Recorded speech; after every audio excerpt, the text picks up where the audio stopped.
안녕하십니까. 5월 마지막 날이고 5월 마지막 주 아침입니다.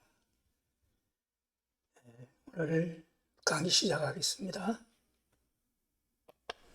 오늘은 187회입니다. 있는 죄 덮지 말며 없는 죄 만들지 말라. 있는 죄 덮지 말며 없는 죄 만들지 말라. 하나님께서 이스라엘 백성을 출애굽시켜 약속의 땅 가나안으로 들이시면서 공정한 재판을 통하여 공의와 정의로운 나라를 세우라고 하셨습니다. 이 공정하고 정의로운 사회와 나라는 공정한 재판을 통하여 세워지게 됩니다. 출애굽기 23장 6절 7절에 너는 가난한 자의 송사롭고 공평치 않게 하지 말며 거짓 일을 멀리하며 무지한 자와 의로운 자를 죽이지 말라. 나는 악인을 의롭다 하지 아니하겠노라. 레위기서를 또 봅시다. 레위기 19장 15절에 너희는 재판할 때에 불의를 행치 말며 가난한 자의 편을 들지 말며 쇠력 있는 자라고 두어하지 말고 공의로 사람을 재판할지며. 신명기서를 봅시다. 신명기 1장 16절 17절에 내가 그때에 너희 재판장들에게 명하여 이르기를 너희가 너희 형제 중에 송사를 들을 때에 양방 간에 공정히 판결할 것이며 그들 중에 타국인에게도 그리할 것이라. 재판은 하나님께 속한 것인즉 너희는 재판의 외모를 보지 말고 귀천을 일반으로 듣고 사람의 낯을 두려워 말 것이며 스스로 결단하기 어려운 일이거든 내게로 돌리라. 내가 들으라 하였고. 신명기 16장 19절 20절에서 너는 굽게 판단하지 말며 사람을 예물로 보지 말며 또 뇌물을 받지 말라. 뇌물은 피해자의 눈을 어둡게 하고 의인의 말을 굽게 하느니라. 너는 마땅히 공의만 쫓아라. 그리하면 내가 살리겠고 내 하나님 여호와께서 내게 주시는 땅을 얻으리라. 공정하고 정의로운 나라가 세워지기 위하여서는 사법 정의가 바로 세워져야 합니다. 권력자들은 권력으로 없는 죄를 만들어낼 수 있으며 있는 죄를 덮을 수도 있습니다. 아합의 사악한 아내 이세벨은 나봇의 포도원을 빼앗으렸고 거짓 정인을 세워서 나봇이 하나님과 왕을 저주하였다고 거짓 증언을 하게 하고 나봇 부자를 돌로 쳐서 죽이고 나봇의 포도원을 탈취하였습니다. 왕의 권력이 없는 죄를 만들어 무지한 부자를 죽였습니다. 이 죄악 때문에 아합의 집은 몰살당하며 이세벨의 시신은 두골과 발과 손바닥 위에 모두 개들의 먹이가 되었습니다. 다윗은 하나님께서 신뢰하고 아끼고 인정하는 믿음의 사람이었습니다. 이러한 다윗이 충신 우리야 장군의 아내를 강간하고 우리아의 아내가 임신을 하자 그 아이를 우리아의 아이로 만들려다가 우리아의 충성심으로 실패하자 우리아를 전장 최일선에 세워서 적군에 의하여 전사하게 합니다. 유네를 강간한 자신의 죄를 뒷버렸고 순신무장 우리아를 죽였습니다. 하나님을 진노하게 하였습니다. 그 후로 그것에 대한 하나님의 징벌로 다윗 왕의 집에는 이복 남매간 강간과 살인이 일어났으며 아들 압살롬의 반란과 다윗 왕의 후궁들이 아들 압살롬에게 능욕당하는 사건이 백주의 만인 앞에서 행하여졌습니다.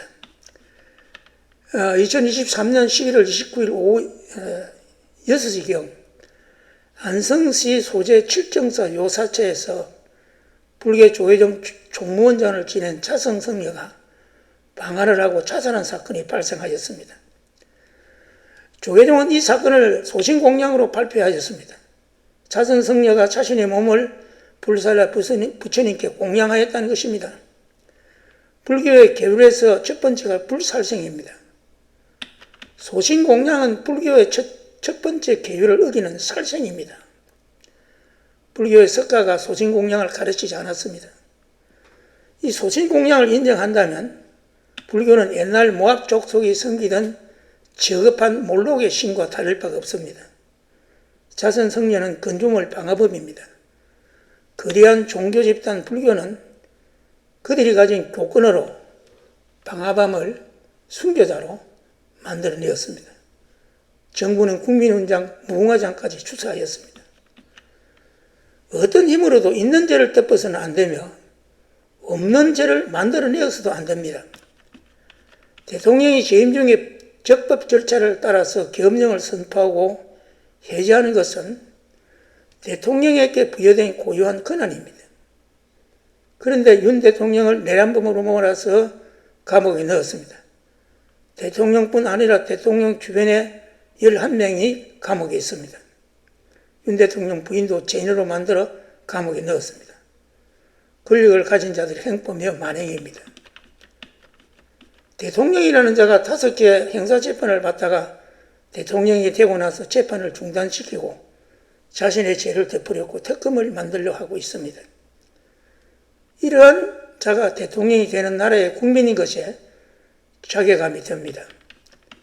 문제는 없는 죄를 만들고 있는 죄를 덮으려는 악한 권력자들이 아니라 한국 교회의 성도들과 목사들입니다.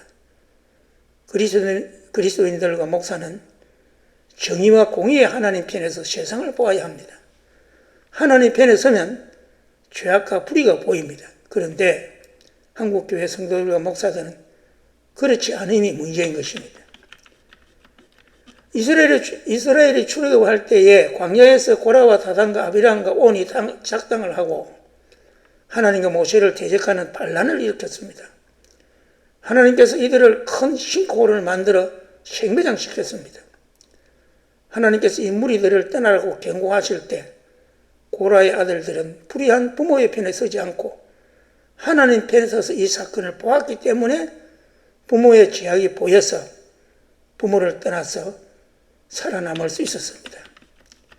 지금 한국교회 많은 목사들은 하나님 편에 서 있지 않습니다. 그러니 권력자들의 불의와 공의를 잊지 못한 것이 보이지 않습니다. 하나님의 정의 공의를 외치지 않습니다. 하나님께서 공정한 재판을 명하셨다고 앞서 언급했습니다. 이스라엘의 정의와 공의가 무너졌을 때 선지자들은 정의와 정의를 외쳤습니다. 이사야 1장 17절에 선행을 배우며 공의를 구하며 학대받는 자를 도와주며 고아를 위하여 신원하며 가부를 위하여 배노라 하셨느니라. 아모스 5장 24절에 오직 공법을 물같이 정의를 하수같이 흘릴지로다. 미가서 6장 8절에 사람아 주께서 선한 것이 무엇임을 내게 보이시나니 여호와께서 내게 구하시는 것이 오직 공의를 행하며 인자를 사랑하며 겸손히 내 하나님과 함께 행하는 것이 아니냐. 교회는 정치에 관여해서는 안 된다는 논리로 변명해서는 안 됩니다. 그날의 정의와 공의가 무너질 때 그리스도인들과 목사들은 꾸짖고 외쳐야 합니다. 어거스틴은 정의가 없는 국가는 거대한 강독대와 같았고 하였습니다.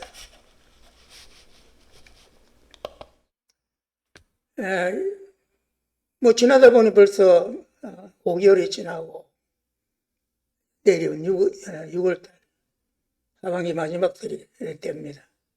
한 주간도 주님 은혜 가운데서 평안하기를 기도하겠습니다. 감사합니다.